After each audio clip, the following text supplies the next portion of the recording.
Hey everyone, welcome to the 7 podcast with English Unlocked. I'm Jack. And I'm Sarah. And today we're talking about something controversial.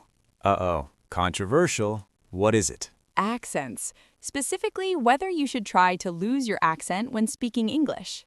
Oh, this is a touchy subject. It is, because on one hand, your accent is part of your identity. It's beautiful. It's you. But on the other hand, Sometimes it can make communication harder. Sometimes it can hold you back professionally. so it's complicated? Very complicated. And we're going to explore both sides today. Now, I have to make a confession before we start. Oh no, what did you do? In college, I faked a British accent for like 3 months. What? You're kidding. I'm not. I thought it made me sound sophisticated and cool. How did that work out? Terribly. Everyone thought I was pretentious, and I couldn't maintain it. It was exhausting. I can't believe you did that. We all make mistakes in college, but this actually relates to today's topic. How? Because I tried to change my accent for the wrong reasons, and we're going to talk about the right reasons and the wrong reasons. Perfect. This is a level B2 to C1 episode, which means upper intermediate to advanced English. If you're at a level where you can communicate well, but you're thinking about accent reduction, this episode is for you. Now, before we dive into Jack's embarrassing college story and the accent debate, we want to hear from you. In the comments, tell us, do you have an accent when you speak English? And do you want to reduce it? Or maybe you love your accent and you want to keep it. There's no right or wrong answer. We just want to know your perspective. So write in the comments right now. Tell us about your accent journey. And if you want to understand the accent debate and make the best choice for yourself, please hit that subscribe button. Like this video, share it with someone who's thinking about accent reduction. Because this is a personal decision, and we want to give you all the information you need to decide for yourself. Subscribing to English Unlocked means you'll get honest, nuanced discussions about English learning. This is level B2 to C1 content. Real talk about real issues, not just grammar rules. So subscribe, like, and comment. Let's build a community of confident English speakers who embrace their identities. All right, Sarah, let's talk about accents. Let's do it. First, let's define what we mean by accent. Okay, what is an accent? An accent is the way you pronounce words based on your native language and where you're from. So everyone has an accent? Everyone. Even native English speakers have accents. American accent, British accent, Australian accent. There's no such thing as no accent? Exactly. The idea of a neutral accent is actually a myth. Really? Yes, when Americans say someone has no accent, they usually mean the person sounds like them, but that's still an accent. So accent is just how you sound. Right.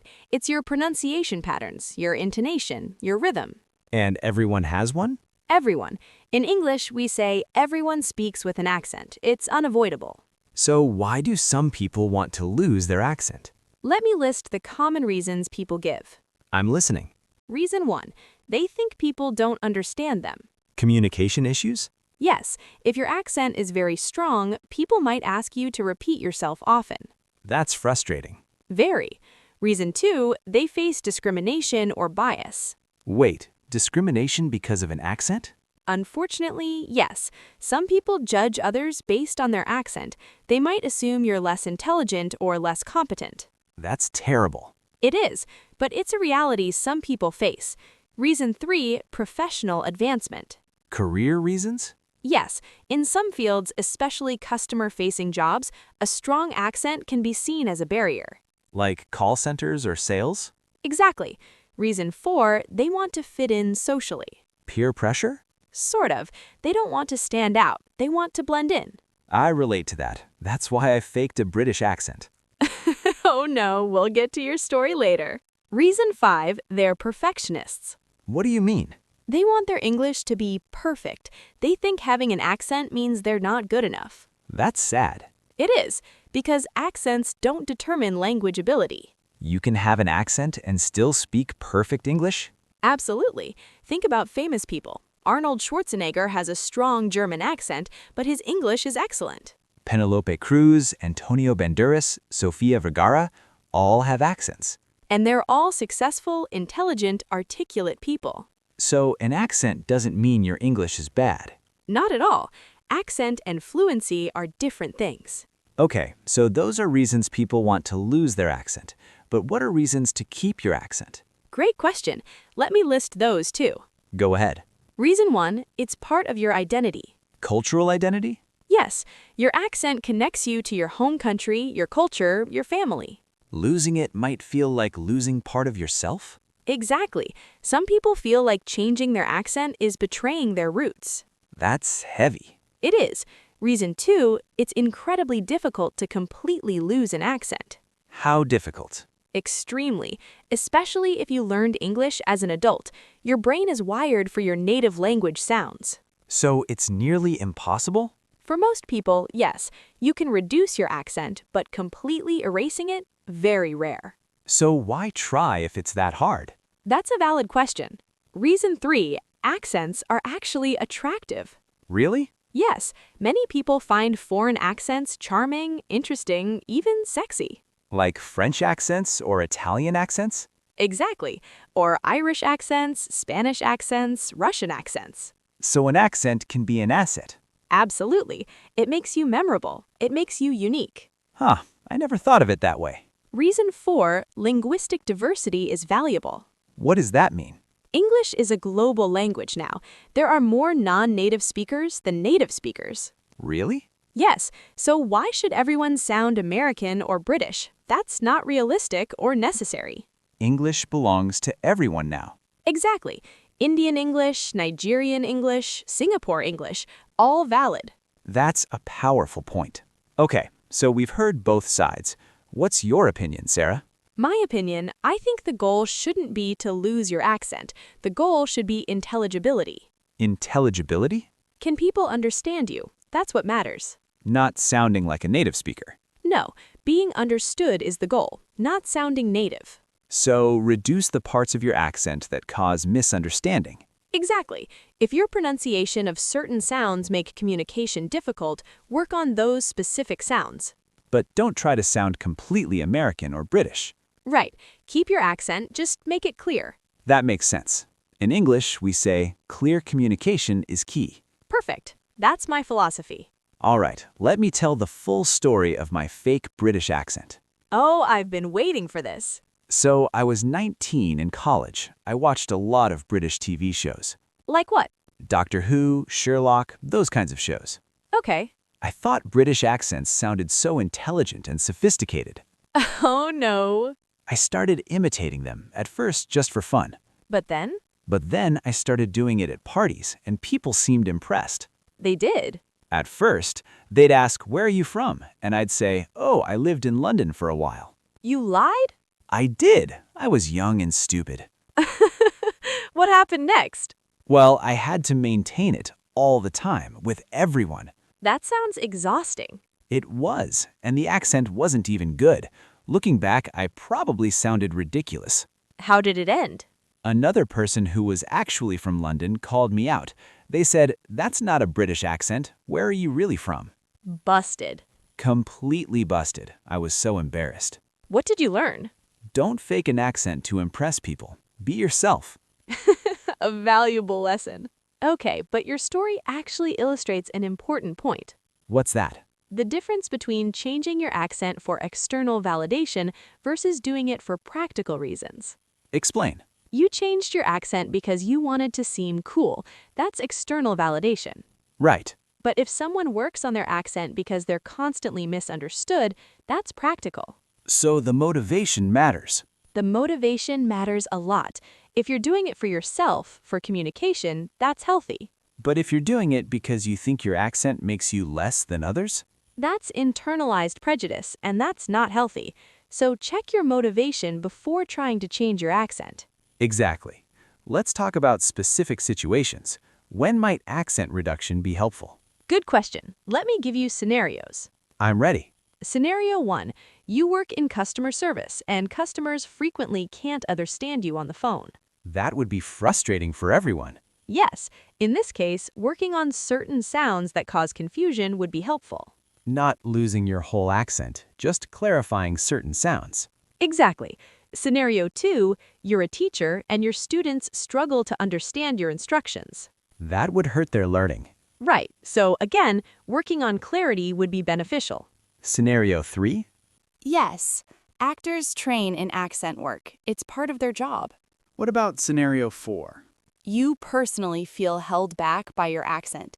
It affects your confidence when speaking. That's psychological? Yes, if your accent makes you avoid speaking, that's a problem worth addressing. What about situations where accent reduction isn't necessary? Great question. Scenario 1.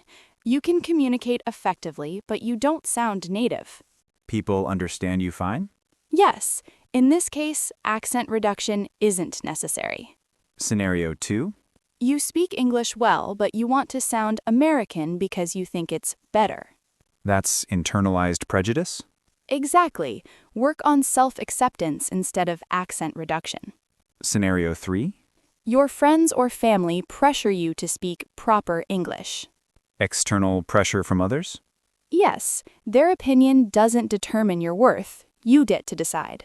These scenarios really help clarify when it's helpful versus unnecessary. That's the goal. Let me talk about what accent reduction actually involves. Because I think people have unrealistic expectations? Exactly. Accent reduction doesn't mean you'll sound like a native speaker overnight. What does it mean? It means working on specific sounds that cause the most confusion, not on sounding perfect. Like which sounds? It depends on your native language. For Spanish speakers, often V versus B. For Asian language speakers? Often R versus L. For French speakers, the TH sound. So it's targeted. Very targeted. You're not changing everything, you're adjusting specific sounds. How long does it take? Months to years. It's not quick. And it requires practice? Daily practice. Working with a speech coach is helpful. So it's a significant investment. Time, money, and effort, yes. Is accent reduction worth it? That depends on your situation and goals. Give me a framework for deciding. Okay, ask yourself these questions. I'm ready. Question 1. Do people frequently misunderstand me? If yes. Then targeted accent work might help. Question 2. Does my accent cause me to avoid speaking English? If yes. Working on confidence and possibly accent reduction could help. Question 3. Does my accent affect my career opportunities in documented ways? What do you mean by documented? Like, has a boss explicitly said your accent is a problem, or do you just assume it is? Actual evidence versus assumption. Right. Don't assume bias where it doesn't exist. Question 4. Am I doing this for myself or to please others? If it's for others. Reconsider. Your accent is part of you. What if someone decides they do want to work on their accent? Then I have practical advice. Go ahead. Tip 1. Work with a qualified speech coach or accent reduction specialist. Not just any English teacher? No, accent reduction is specialized. You need someone trained in phonetics. Tip 2. Focus on the sounds that cause the most confusion, not on sounding perfect. Prioritize. Yes, maybe 3 to 5 key sounds. Master those first. Tip 3. Record yourself regularly. Compare to native speakers. Track progress. Exactly. You need objective feedback. Tip 4. Practice in real conversations, not just exercises. Apply what you learn. Yes, speaking in real situations is where it counts. Tip 5. Be patient with yourself. Changing an accent takes time. A lot of time. Don't expect overnight results. Tip 6. Remember that reducing your accent doesn't mean losing your identity. You can have both. You can have clear pronunciation and still sound like you. These aren't opposites. That's reassuring. Tip 7. If you change your mind and decide you don't want to do this, that's okay. You can stop. Of course, it's your choice at every step. Let me share what I wish I'd known in college. Please do. I wish someone had told me that my natural voice was enough. That's powerful. I thought I needed to sound different to be valued, to be interesting. But you didn't. I didn't. The people who mattered liked me for me, not for a fake accent. And the fake accent actually made things worse? Yes, it was inauthentic, it was exhausting, and ultimately, it was exposed as fake. What would you tell your 19-year-old self? Your American accent is fine. Your real voice is good enough. Don't waste energy pretending to be someone else. I think a lot of people need to hear that. I hope they do. Let me address a common concern. What's that? People worry that keeping their accent means they'll never be fluent. That's a misconception. A huge misconception. Accent and fluency are completely different. Explain the difference. Fluency is about how easily you speak. Can you express your ideas? Can you understand others? Can you communicate without struggling? And accent? Accent is just how you sound, your pronunciation patterns. So you can be fluent with an accent. Absolutely. Think about multilingual people. They might speak 5 languages fluently, each with a different accent. Are they less fluent because of their accent? No, they're incredibly skilled communicators. So accent doesn't determine ability. Not at all. Don't confuse the two. What about the emotional aspect of accents? This is so important. Accents carry emotional weight. What do you mean?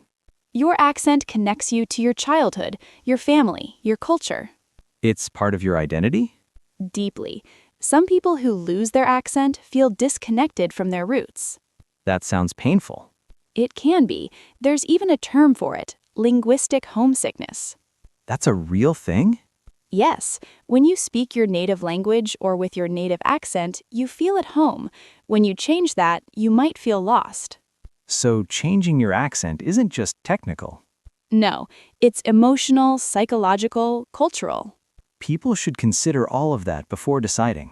Absolutely. Let me talk about accent bias, because this is real. You mentioned this earlier. Yes, some people judge others based on their accent. What kind of judgments? They might assume you're less intelligent, less educated, less trustworthy. Based purely on how you sound? Yes, it's called linguistic discrimination or accent bias. That's terrible. It is, and it's unfair, but it exists. So what should people do about it? That's complicated. On one hand, you shouldn't have to change for biased people. But on the other hand? In some situations, you might choose to modify your accent for practical reasons, like job interviews in certain fields. So it's about choosing your battles. Sort of. And recognizing that the problem is the bias, not your accent. The bias is what's wrong. Absolutely. You're not deficient, they're biased. What about success stories of people keeping their accents? Oh, there are so many. Let me list some. Go ahead. Arnold Schwarzenegger, strong Austrian accent, became governor of California. Sofia Vergara? Colombian accent, one of the highest paid TV actresses. Henry Kissinger? German accent, Secretary of State. Priyanka Chopra? Indian accent, international star. These people didn't let their accents hold them back. No, they embraced them. Their accents became part of their brand. That's inspiring. It is. It shows that success doesn't require sounding native. Now let me talk about code switching. Code switching? What's that? It's when you adjust your accent or language depending on the situation. Give me an example. Someone might use their natural accent with family and friends, but modify it at work. Is that okay to do? It's a personal choice. Many people do this naturally. Is it authentic? It can be. We all adjust how we speak based on context. That's normal. So speaking differently at work versus home is okay? Yes, as long as you're doing it by choice, not because you're ashamed of your natural voice. The motivation matters again. Always. Let me give practical advice for people who've decided they want clearer pronunciation. Great idea. This is different from losing your accent, by the way. What's the difference? Clearer pronunciation means being understood easily. Losing your accent means sounding native. One is about communication, the other is about assimilation. Got it. So tips for clearer pronunciation? Great. Tip 1. Identify your problem sounds. Usually 3 to 5 sounds cause most misunderstandings. How do you identify them?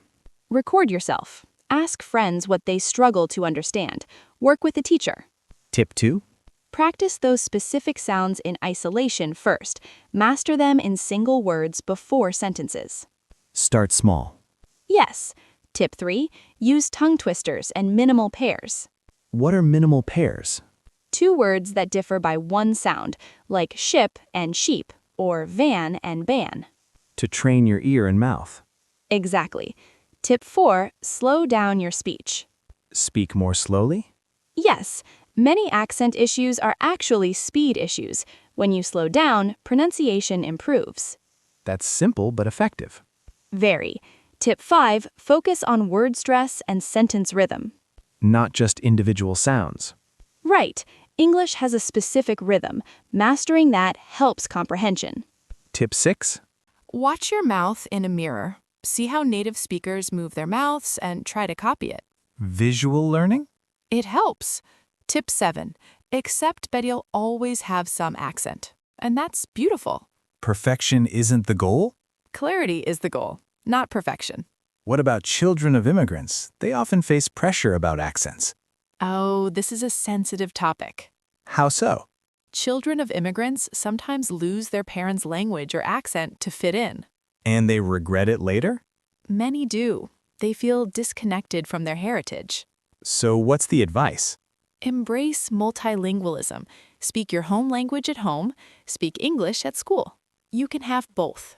Don't choose one or the other? Exactly. You can belong to multiple cultures.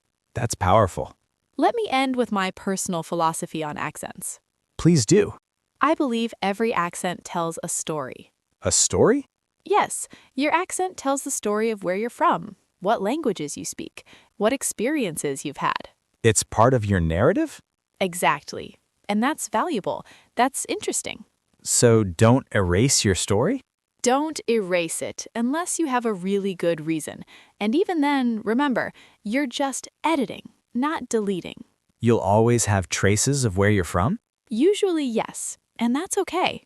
In English, we say embrace who you are. This means accept and celebrate yourself. Perfect. Embrace your voice. All right, let's give our listeners a challenge. What kind of challenge? The self-reflection challenge. I'm listening. This week, think about your relationship with your accent. How? Ask yourself, do I like my accent? Do I feel pressure to change it? If so, where is that pressure coming from? Internal or external? Exactly. Then ask, if I could wave a magic wand and sound like a native speaker, would I? And why or why not? Right. Really examine your feelings. Then what? Share your thoughts in the comments if you're comfortable, or just journal about it privately. This exercise could be really enlightening. I think so too. All right, everyone. We've covered so much about accents today. We talked about why people want to lose their accents and why people want to keep them. We discussed when accent reduction might be helpful and when it's unnecessary. We explored the emotional, cultural, and practical aspects of accents. And Jack shared his embarrassing story about faking a British accent in college. I'll never live that down, will I? Probably not. This is level B2 C1 content, perfect for advanced learners thinking about accent work. If this episode helped you think differently about accents, please subscribe to our channel. Like this video, share it with someone who's struggling with their accent identity. And write in the comments. Tell us, do you want to keep your accent or modify it? And why? There's no judgment here. Whatever you decide is valid. Remember, your accent isn't wrong. It's just yours. And whether you keep it, modify it, or anything in between, that's your choice. In English, we say, you do you. This means be yourself and make your own choices. Perfect. So do what feels right for you. Thanks for listening, everyone. We'll see you in the next episode of the 7 podcast with English Unlocked. Keep speaking with whatever accent you have. Because communication is what matters, not perfection. Bye, everyone. Bye.